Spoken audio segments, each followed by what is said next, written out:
music. Comment il secrétaire de service social à Bissau? Comment il était? Ok, merci beaucoup, papa. Président, vice-président de la Bissau et l'association, Maponi Mwanza, papi, n'a pas de circonstances.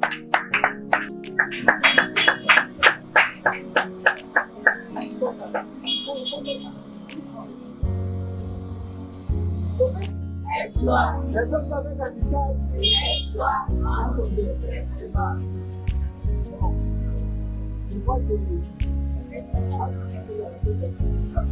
c'est la ONG.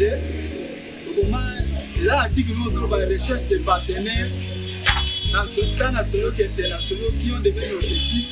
Aux objectifs associés à la Bissau. Quelque part aussi, nous les autres, nous avons fait ça et pas bateau bazani. Les hommes, ils ont beaucoup de pas dans ça. Donc, je suis sûr que à chaque fois, il faut que nous soyons partenaires pour notre ONG. À moins que nous ça, nous sommes à la fin. Les premiers partenaires, le ONG Banda, pour faire ça dans la bataille. Est-ce que nous avons ça? Nous avons ça.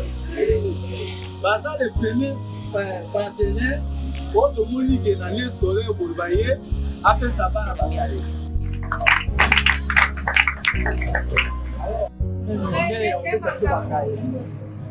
La Bissau est un membre de la ONG. Donc, on est actif quand on nous appelle et on participe. Parce que, dans le badamblé, parce que c'est le secrétaire de la thématique du handicap. Les handicapés, ils ont régi par une joie organique. Donc, ces handicapés sont assez retrouvés dans une structure et les amis ont compensé la structure. Donc, ça m'a pas compris dans la patience. Alors, tous les papiers passent dans l'attente que les autres disent. Ni quand Zambé n'a pas compris la population qui nous voulait, Zambé n'a pas compris ici. Après, tu as un complexe. Vous voyez, il donne un handicap et tout ça, il y a de l'autre côté, une seule famille. Viens, Blessé. Tu peux rentrer. Blessé, viens. Vous voyez, Blessé? Il y a Zokosa, Soukanamutu. Azokosa Bino. Soukanamutu, Blessé. Tout le travail que nous faisons. Vous voyez ces photos ici? Voilà cet enfant ici, précieux. Bonjour, mon allié. Précieux, dans l'âge à Zalaka. Vous voyez, précieux, dans l'âge précieux à Zalaki. Bonjour, mon photo, mais les loyaux, nous sommes avec lui. Hein? Précieux, il est ici. Vous le voyez, non? C'est lui, précieux. Souza Telema. Vous le voyez? Souza Oyo. Bonjour, mon allié. Hier, il y a 3 mois ou 4 mois. Bana ya ONG Bangoye. Bonjour, la photo naye. Elle fait un petit enfant. Mais dans la Bangoye, les enfants. Donc c'est un travail. Ça y est belé, ça y est belé. Tambola Kanzela Moko, ba ONG, ba personne vivant avec handicap, bana na biso wa, da papa na biso jeunesse wana, tozala na musala moko. To simba na loboko, so bozala problème. Biro na bino ya ni. Koye pa ya vice-président, biro eza wana. Tokoye ba na niveau la biso, ndenge nini to retrouver solution, hein? Moya regarder le penza ngonga mingi.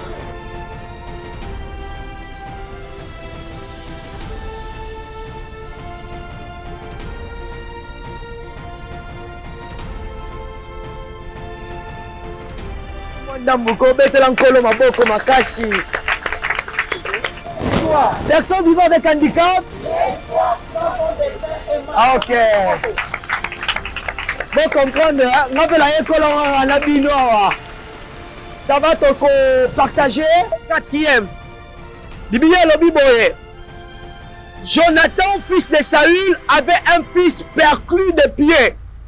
Et âgé de 5 ans, lorsqu'il arriva des Israël, la nouvelle de la mort de Saül et de Jonathan, sa nourrice le prit et s'enfuit. Et comme elle précipitait sa fuite, il tomba et resta boité. Son nom était Mephibosheth. Amen. Na pasteur Jean toti kotanga pour que na imolango bien la lingala. Bazotalisa biso mwana ya Jonathan. Oyo azali koko ya Saül. Toyebi bien na Biblia Saül azalaki roi na kati ya Israël. Ataki na mwana na ye oyo tobengi Jonathan.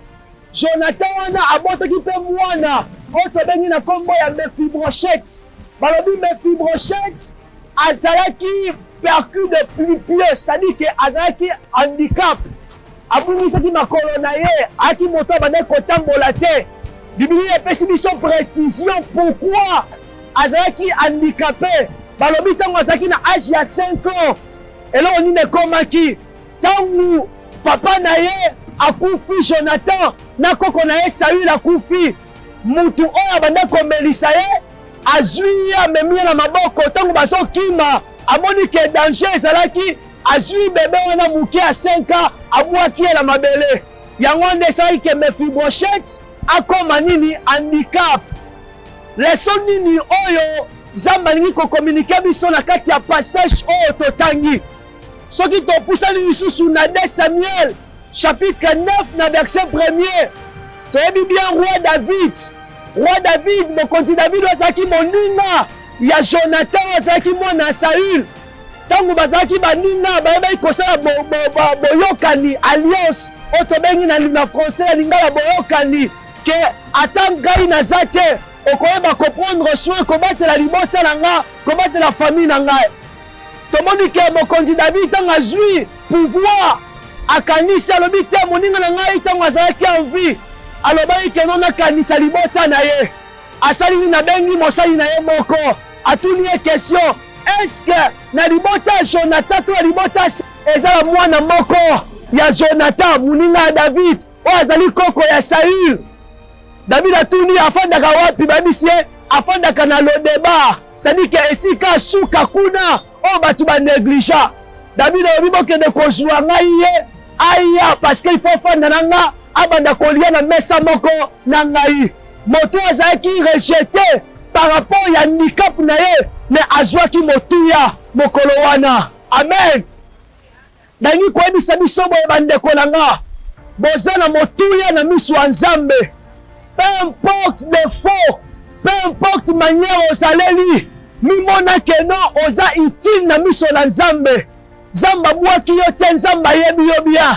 Nzambe ayebaki Mephibosheth esika azalaki na Lodeba, eza ndeti yo ofandi soki na kwa moko babi peut-être que bumbu centre moko ya bandicap ezalaka wana, olobi te Nzambe ayebi nga te. Ata esika ozali Nzambe amonaka yo mpe Nzambe ayebi yo. Halleluya. Biblia elobi ete roi David atindi babenga Mephibosheth, moto oyo azanga ntina, moto oyo aza handicapé, moto makolo eza te, azoya na kolenga. Roi David ayebisi alobi, yo lelo okobana kofala na ndako na nga, apesi ye baserviteur basalelaka ye mosala pour ke asala nini? Ayeba kozwa mbongo mpe alesa libota na ye oyo ezangaki ntina ekomi nini? Na ntina na miso na Nzambe. Nzambe ayebi yo, Nzambe ayebi yo bien. Nzambe wana kosala yo makambo ya mingi. Haleluya. Moto azalaki makolo ebukana na suka na mboka, azwaki mpe azalaki mpe utile, azalaki motuya na miso ya bato. Pourquoi? Parce que mokonzi David asali ata bato bameprisa yo, mais soki okotisi Yesu na kati ya bomoi na yo, otie ye azala akontrole vi na yo, azwa kontrole makambo nyonso, aza na kapasite ya kochange lobi na yo, ya kochange identité na yo. Nangi koyebisa moto moko oza na ntina na miso na Nzambe. Mama likambo ngai koyebisa yo on a memeli yo na tongo alelo ezake oza na tina loba naza na tina loba naza na tina peu importe défaut peu importe manière ndenge ozaleli yebaki oza na tina Zamba yebaki ifalo bota mabongo to okoma bongo Zamba za na mabongisi ya malamu pona yo. Mais une bonne nouvelle, ça m'a ya malamu, on a yeli yo, et ça que, ce que suis Yesu, au quotidien na vie na yo, au pesi place, ayo bako orienté yo, akosala yo, moto atina, nenga sali me fibrochette, moto utina le débat, ne sika asuka, alongole ne sika asuka, amemie na ndako mokozi, ba memayo na ndako mokozi, zambo changer identité na yo, alongola yo ne sika soni, ayo bako placer yo ne sika ya kembo, amema yo ne sika ya kembo, pour que identité, bomo ina yo, échanger na miso na bato Zambe wana apambola biso tobeti maboko nalingi na bondela na bino elongo touti koyoka liloba Nzambe peut-être ozawa na kati ya motema na yo on se sous-estime comme mimona ke non naza mutu pamba Zamba tikanga mais tikana biso ke Nzamba tiki yo te Zamba sana yo zwala boko na mobali tsala mutema na bondi na yo elongo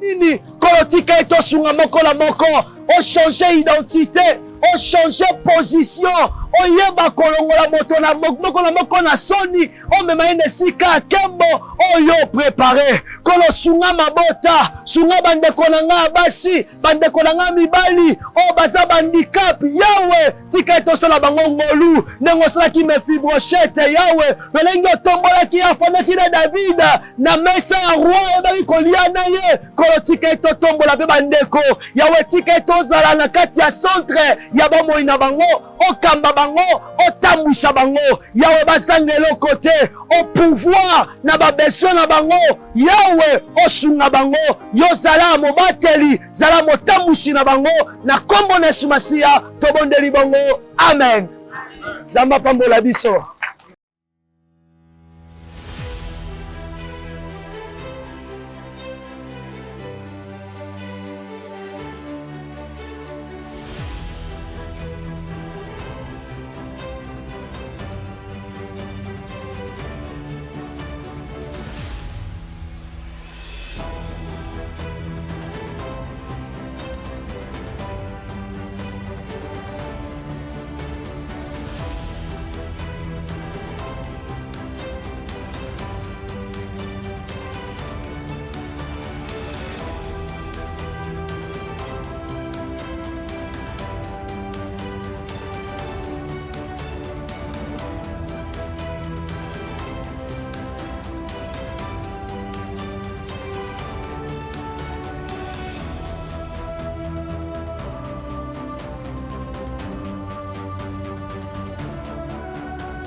Bonjour tout le monde, moi c'est Madame Beldimea, je suis la représentante de l'association Jean-Noël Maya Sikiese ici à Kinshasa. Alors, parlons un peu de l'association Jean-Noël Maya Sikiese. L'association Jean-Noël Maya Sikiese est une organisation non gouvernementale qui a pour initiatrice la fondatrice Madame Noëlange Kenge Manti, siégeant en Afrique du Sud, précisément dans la ville de Johannesburg, là où la vision a commencé. L'association Jean-Noël Maya Sikiese, c'est une vision que Dieu a particulièrement donnée à sa servante Madame Noël-Ange Kenge. Et c'est quoi cette vision? C'est d'évangéliser au travers les données, de prêcher au travers les œuvres. Voilà pourquoi pour nous, nous considérons l'ONG, c'est en première lieu l'œuvre de Dieu. Au-delà de tout ce que nous pouvons penser, au-delà de tout ce que nous pouvons dire. Car nous pouvons remarquer dans la Bible que Jésus est l'exemple de l'ONG. Dans Luc chapitre 19, le verset 10 à 17, là où il a multiplié et partagé le pain ainsi que le poisson avec ceux qui étaient avec lui. Alors, nous nous donnons à fond et aussi avec l'aide de l'Esprit Saint de toujours atteindre notre but qui est de redonner le sourire et l'amour à certaines personnes comme nous qui n'ont malheureusement pas eu la chance de vivre dans un environnement adéquat.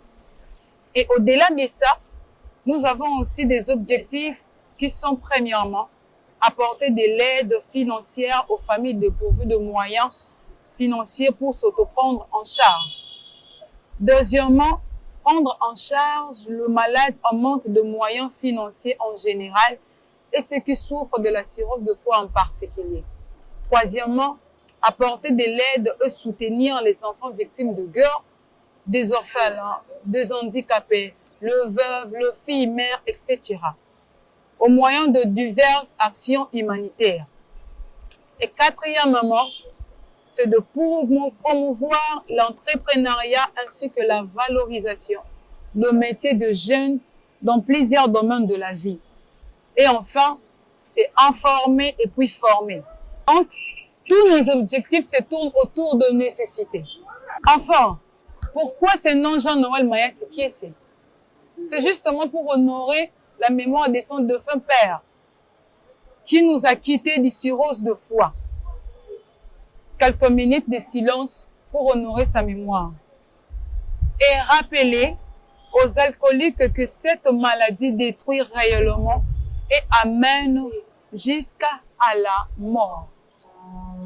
Voilà un peu ce que nous avons à dire à propos de l'association Jean-Noël Maya Sikiese. Merci beaucoup.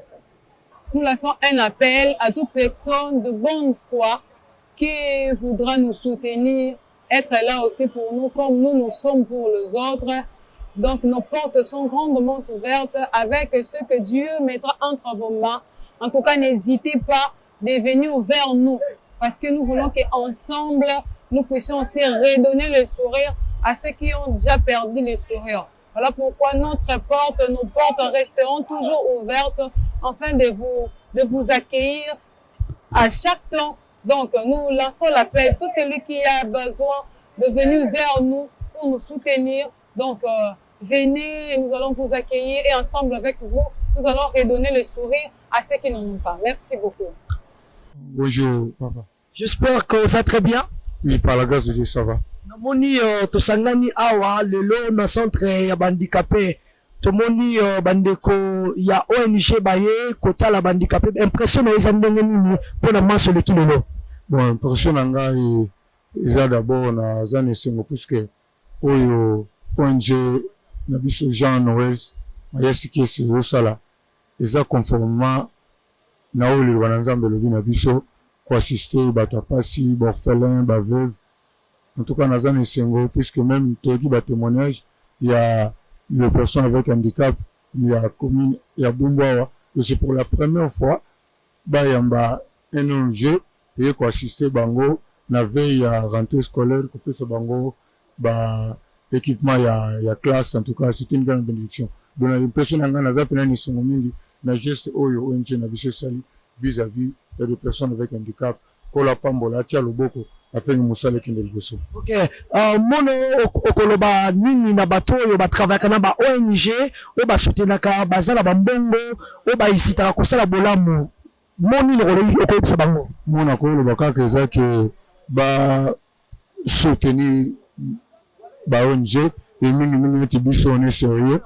Toza pena besoin ya main tendue na bango pour permettre biso to avancer par rapport à la vision qu'on a possible quoi assister bah nécessité le beau qu'on a bango ils sont la bienvenue par nabiso bon on a bango bilo qu'on a bango so batinde le biso to repé ça qui de droit mpe nzambe akomona bango.